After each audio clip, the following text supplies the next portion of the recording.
नमस्कार विद्यार्थियों। आज हम शिक्षा निर्देशालय दिल्ली सरकार की द्वारा भेजी गई वर्कशीट नंबर 38 कर रहे हैं। यह हमें कक्षा 10 का पाठ ऊंचाई एवं दूरी से रिलेटेड है। हमने अपने दैनिक जीवन में समकोण त्रिभुज की कई एग्जाम्पल्स देखी हैं। आपने देखा ही होगा, जैसे कि चित्र में दिखाया गया है। यहाँ पर एक दीवार के साथ सीढ़ी लगी हुई है। ये हमारे पास समकोण त्रिभुज को दिखाती है। आगे देखिए, अगले चित्र में आपने देखा है कि यहाँ पर एक पेड़ है और एक यहाँ पर प्रेषक खड़ा हुआ है। ये प्रेषक इस पेड़ को देख रहा है। अब यहाँ पर देखो, ये समकोण त्रिभुज को दर्शा रहा है। इसी तरह यहाँ पर एक बोर्ड दी हुई है और एक मीनार दिया हुआ है। ठीक है, यहाँ पर मीनार और बोर्ड ये हमारे पास समकोण त्रिभुज को दिखा रहे हैं। इसी तरह आप ऊंचाई से खड़े होकर दो अगर आप बोर्ड्स को देखते हो तो यहाँ पर भी समकोण त्रिभुज बन रही है। ये हमारे पास दैनिक जीवन में कुछ एग्जाम्पल है जो आप देखते हैं। अब हम ओनियन कोण के विषय में जानकारी लेते हैं। ओनियन कोण क्या होता है? जब कोई व्यक्ति ऊपर की ओर से किसी वस्तु को देखता है, तब दृष्टि रेखा तथा क्षितिज रेखा के मध्य बनने वाले कोण को ओनियन कोण कहते हैं। अब यहाँ पर देखिए, ये व्यक्ति है, ये नीचे से ऊपर की ओर वस्तु को देख रहा है। यहाँ पर वस्तु पड़ी है, उसको देख रहा है। AC जो है वो क्षितिज रेखा है और यहाँ पर जहां से वो देख रहा है उसको हम दृष्टि रेखा कहते हैं। यहाँ पर थीटा एंगल बन रहा है, इसको हम ओनियन कोण कहते हैं। तो नीचे से ऊपर की तरफ देखने पर बनने वाले कोण को हम ओनियन कोण कहते हैं। यह कोण क्षितिज रेखा के ऊपर मापा जाता है और देखने वाले व्यक्ति को प्रेषक कहते हैं। ओनियन कोण आपको समझ आ गया होगा। अब हम अगला देखते हैं, अवनमन कोण। अवनमन कोण क्या होता है? जब कोई व्यक्ति किसी वस्तु को नीचे की ओर देखता है, तब दृष्टि रेखा तथा क्षितिज रेखा के मध्य बनने वाले कोण को अवनमन कोण कहते हैं। अब यहाँ पर देखिए, यहाँ पर एक व्यक्ति खड़ा है, एक पॉइंट पर खड़ा है, यहाँ से वो नीचे की तरफ देख रहा है। तो यहाँ पर इसकी AD जो है वो हमारे पास क्षितिज रेखा बनेगी और यहाँ पर DAC ये हमारे पास अवनमन कोण बनेगा। यहाँ पर जो है ये वाला कोण इस कोण के बराबर है, ये एकांतर कोण है। तो यहाँ पर भी एंगल C पर जो है, कोण C जो है वो हमारे पास ओनियन कोण बनेगा। अब ये जो है हमारे पास अब हमारे पास जो अवनमन कोण जो होता है वो क्षितिज रेखा के नीचे मापा जाता है। ये हमारे पास क्षितिज रेखा है, इसके नीचे मापा जाता है। आपको पिछली कक्षा में आपने ये पढ़ा ही था। अब इसमें देखिए, संलग्न चित्र में एंगल बी की सुमुख भुजा क्या है? ये हमारे पास कौन हुई है? उसकी सुमुख भुजा AC है। एंगल C की संलग्न भुजा को डैश कहते हैं। तो एंगल C ये हमारे पास C है, इसके साथ वाली भुजा को हम आधार कहते हैं। एंगल C की सुमुख भुजा को क्या कहते हैं? ये एंगल C है, इसकी सुमुख भुजा AB है, इसको हम लंब कहते हैं। तो उत्तर हो गया लंब। नेक्स्ट प्रश्न है, उन्नयन व अवनमन कोण के दो अंतर बताइए। अभी हमने पढ़ा था, उन्नयन कोण जब कोई व्यक्ति वस्तु को ऊपर की ओर देखता है तो उन्नयन कोण बनता है। अवनमन कोण जब कोई व्यक्ति वस्तु को नीचे की तरफ देखता है, अवनमन कोण बनता है। उन्नयन कोण में यह क्षितिज रेखा के ऊपर मापा जाता है, अवनमन कोण में यह क्षितिज रेखा के नीचे मापा जाता है। ऊपर दिए गए उदाहरण 3 को एक चित्र में जहाज व मीनार के बीच बने कोण का नाम बताएं। अब देखो, ये हमारे पास जहाज और ये मीनार दी हुई है। तो ये जहाज, ये मीनार, तो यहाँ पर उन्नयन कोण बन रहा है। तो इस कोण का नाम उन्नयन कोण है। अगला प्रश्न है, निम्न कथन के लिए नामांकित चित्र बनाइए। समुद्र तल से 65 मीटर ऊपर स्थित बिंदु के बादल का उन्नयन कोण बीटा तथा समुद्र में बादल की परछाई का अवमन कोण अल्फा है। तो बादल की कुल ऊंचाई 518 मीटर है। तो आपने चित्र बनाना है। तो ये हमारे पास चित्र है। ये समुद्र तल हमने ले लिया। समुद्र तल से 65 मीटर ऊपर बिंदु, ये हमारे पास 65 मीटर ऊपर बिंदु आ गया। इसका नाम आपने ए रखना है। बादल का उन्नयन कोण बीटा है। तो यहाँ पर हम बादल बना देते हैं। तो यहाँ पर बादल का उन्नयन कोण ये नीचे से ऊपर की तरफ दिख रहा है, तो उन्नयन कोण बीटा है। तथा समुद्र तल में बादल की परछाई का अवमन कोण अल्फा है। यहाँ पर बादल की परछाई बन रही है, समुद्र में बादल की परछाई बन रही है। तो यहाँ पर जो कोण बन रहा है, अवनमन कोण भी ऊपर से नीचे की तरफ देखा जा रहा है, तो ये अल्फा है। बादल की कुल ऊंचाई 518 मीटर है। तो यहाँ पर हमने ये सीडी जो है, ये हमने बादल की ऊंचाई ले ली। तो सीडी बादल की कुल ऊंचाई 518 मीटर है। तो आशा करती हूँ आपको ये समझ आ गया होगा। धन्यवाद।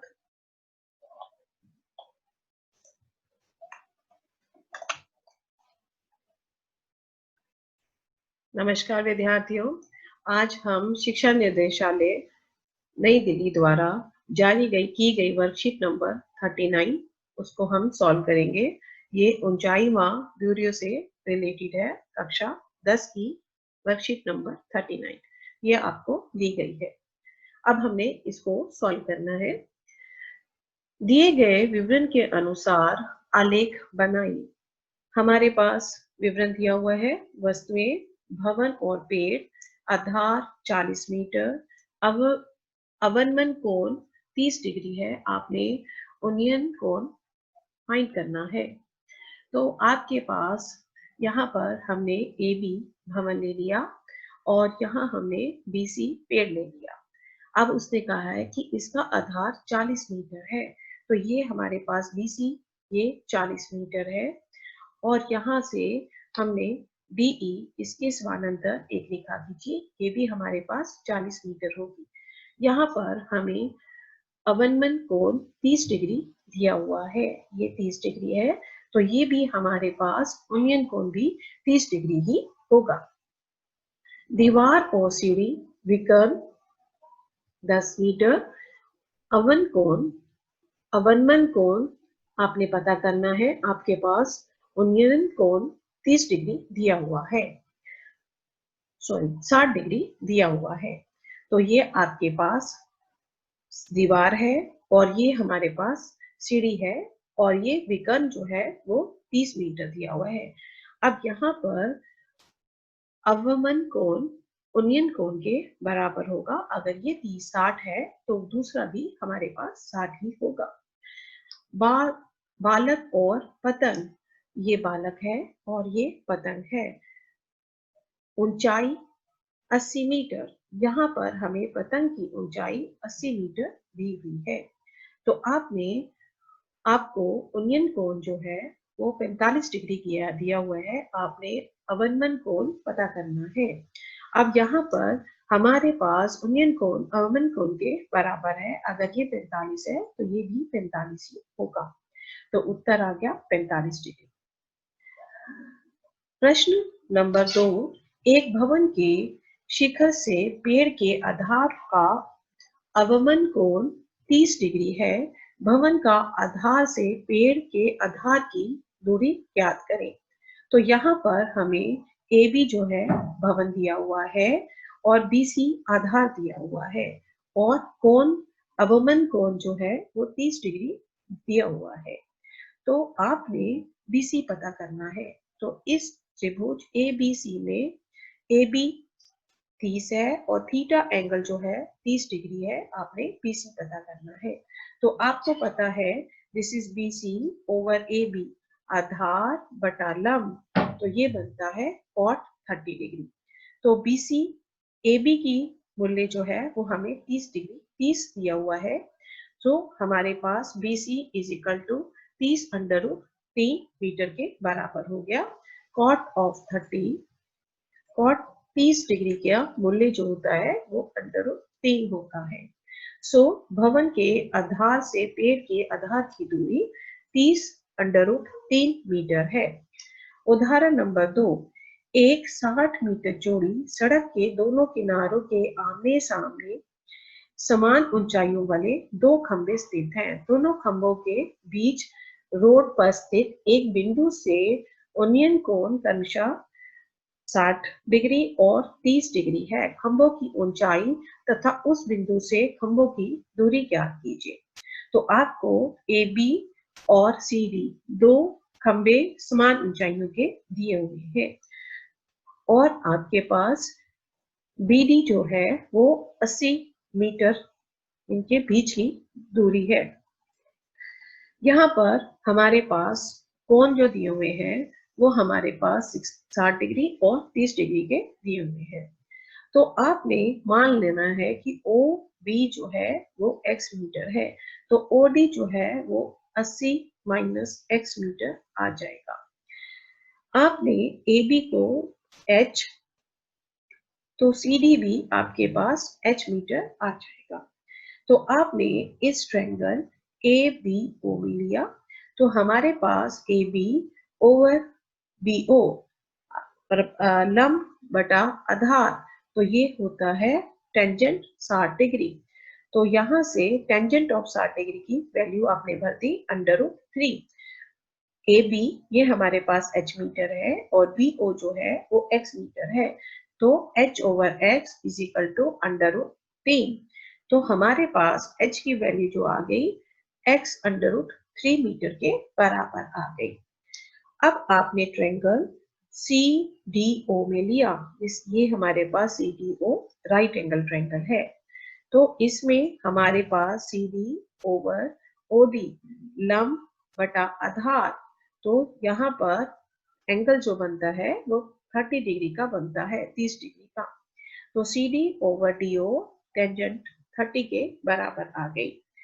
CD इसका मूल्य h है और DO 80 माइनस x है, तो हमारे पास और टेंजेंट ऑफ 30 इसकी मूल्य 1 बटा अंडर रूट 3 है। तो हमारे पास h का मूल्य हमने यहाँ से निकाला x अंडर रूट 3, तो यहाँ पर हमने भर दिया और इनका हमने क्रॉस मल्टीप्लाई किया। जब हमने क्रॉस मल्टीप्लाई किया तो यहाँ से 3x is equal to 80 minus x के बराबर आ गया। x को हम बाईं तरफ ले गए, 3x जमा x, ये 4x बन गया, तो 4x 80 के बराबर हो गया, तो x की वैल्यू 80 बटा 4 20 आ गई। तो यहाँ पे हमारे पास x का आ गया, तो OB जो है वो x, ये हमारे पास 20 मीटर आ गया, तो OD 80 माइनस x, 80 में से 20 माइनस कर दिया, तो ये हमारे पास 60 मीटर आ गया। अब हमने h निकालना है, तो x का मूल्य 1 में भर दिया, तो हमारे पास h is equal to x under root 3, x का मूल्य हमने 20 निकाला है, तो 20 अंडर रूट 3 मीटर जो है ये इसकी ऊंचाई आ गई। अगला हम देखते हैं, तो हमारे पास अगर थीटा जो है 45 डिग्री है, तो इस पर आधार और लंब जो है वो आपस में बराबर हो जाएंगे। ठीक है, तो ये हमारे पास B जो है P के बराबर है। अगर हमारे पास B बड़ा है P से, अगर थीटा जो है वो 30 डिग्री है, तो इस केस में B जो है वो P से बड़ा है। अगर हमारे पास थीटा 60 डिग्री है, तो बेस जो है, आधार जो है वो लंब से छोटा होता है, तो यहाँ से B जो है वो लेस देन P आ गया। तो अब हमें यहाँ से क्या पता लगता है कि यहाँ पर कर्ण जो होता है वो 2 गुना लंब के बराबर होता है, और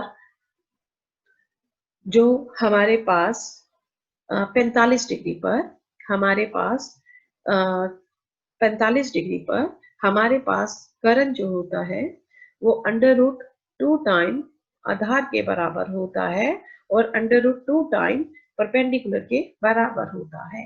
इस चित्र से हमें ये पता लगता है। अगर हमारे पास थीटा इजिकल टू 30 डिग्री है, यानी कि बी बड़ा है पी से। अब ये हमारे पास इस फिगर में आपको क्या नजर आता है? तो यहाँ पर हमारे पास करण जो है वो 2 गुना लंब के बराबर है और हमारे पास आधार जो है वो √3 टाइम 3 गुना लंब के बराबर है। जब हमारे पास थीटा जो है वो 60 डिग्री होता है तो यहाँ पर बी जो है वो छोटा होता है लंब से। तो करण जो है वो हमारे पास 2 गुना आधार के बराबर होता है और लंब जो है वो √3 गुना बी के बराबर होता है। तो यहाँ से हमें ये नजर आता है। अब हमें क्या पता लगा? थीटा का मान समकोण त्रिभुज की भुजाओं का अनुपात। अगर थीटा 30 डिग्री है तो आधार √3 होगा, लंब 1 होगा और करण 2 होगा।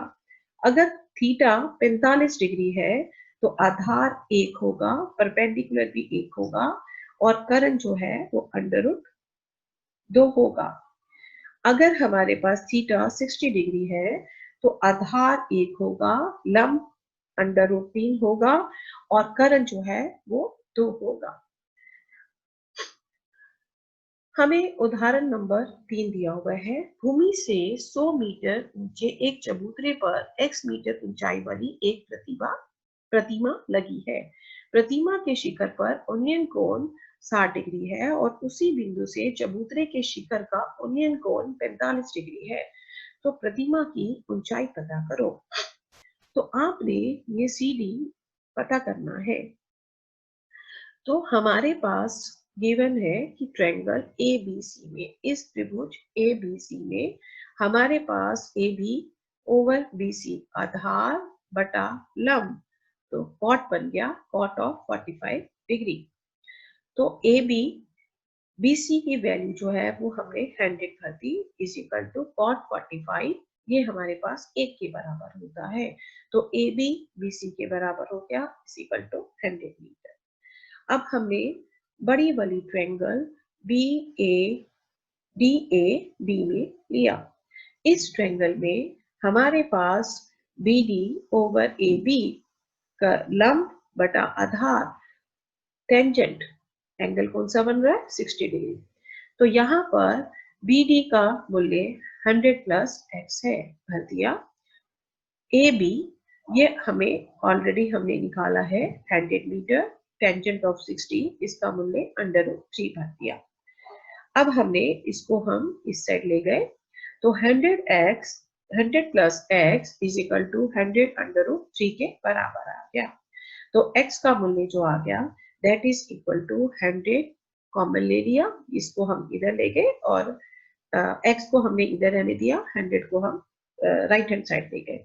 सो x का मूल्य 100 हमने कॉमन ले लिया √3 - 1। ये हमारे पास DC, ये हमारे पास प्रतिमा की ऊंचाई है। अब हमें कुछ क्वेश्चन प्रैक्टिस क्वेश्चन दिए हुए हैं, आपने इनको सॉल्व करना है। तो प्रैक्टिस क्वेश्चन में दी गई आकृति में आपने भवन की ऊंचाई ज्ञात करनी है।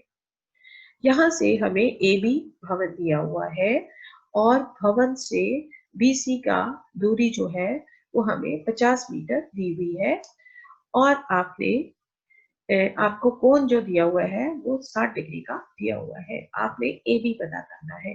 तो AB बटा BC लंब बटा आधार, ये बन गया टेंजेंट, एंगल क्या है? 60 डिग्री, तो टेंजेंट ऑफ 60 डिग्री।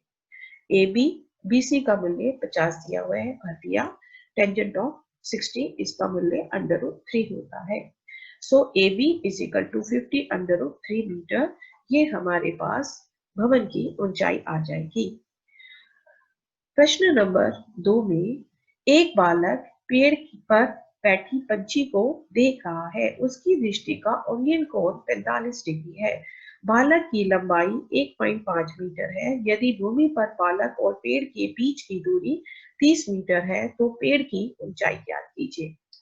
तो यहाँ पर हमने ए बी जो है ये हमने पेड़ ले लिया, यहाँ पर पंछी बैठा है और ये बालक है। बालक पंछी को देख रहा है। बालक और पेड़ के बीच की दूरी 30 मीटर है। तो बालक आंखों से देखता है तो यहाँ से लेकर यहाँ तक की दूरी वो भी हमारे पास 30 मीटर होगी, क्योंकि ये समानांतर रेखाएं बना रही है। अब यहाँ पर कोण 45 डिग्री दिया हुआ है। अब हमने समकोण त्रिभुज ए बी सी में लिया, तो यहाँ पर हमारे पास ए बी बटा बी सी लंब बटा आधार टेंजेंट 45 डिग्री आ रहा है। ए बी बी सी का वैल्यू भर दी, ये 30 टेंजेंट 45, इसका मूल्य 1 होता है। सो ए बी जो है वो हमारे पास 30 मीटर के बराबर आ गया। तो ये हमारे पास 30 मीटर आ गया। अब हमें जो है लड़के की हाइट जो दी हुई है, ऊंचाई 1.5 मीटर दी है, तो बीडी भी यहाँ पर 1.5 मीटर होगा। तो एडी की लंबाई यानी पेड़ की ऊंचाई वो हमारे पास A B plus B D 30 जमा 1.5 यानी कि 31.5 मीटर जो है ये हमारे पास पेड़ की ऊंचाई होगी। प्रश्न नंबर 3, 75 मीटर ऊंचे एक टावर से नीचे खड़ी कार का अवनमन कोण 30 डिग्री है। टावर के आधार से कार की दूरी ज्ञात कीजिए। अब हमें ये ए बी जो है वो हमें टावर दिया हुआ है और ये हमें कार दी हुई है। कार से बीसी की दूरी आपने पता करनी है और हमें अवमन कोण 30 डिग्री दिया हुआ है। तो हमारे पास अगर ये 30 डिग्री है तो यहाँ पर एंगल एक्स ए सी जो है वो ए सी बी के बराबर होगा, 30 डिग्री होगा। ये एकांतर कोण बना रहा है। तो अब हम इस right angle triangle A B C में देखेंगे तो ए बी बटा बी सी लंब बटा आधार ये हमारे पास टेंजेंट 30 डिग्री के बराबर आ जाएगा। ए बी का मूल्य हमें 75 दिया हुआ है, तो आपने 75 कर दिया is equal to B C tangent of 30 by 1 बटा √3 के बराबर है।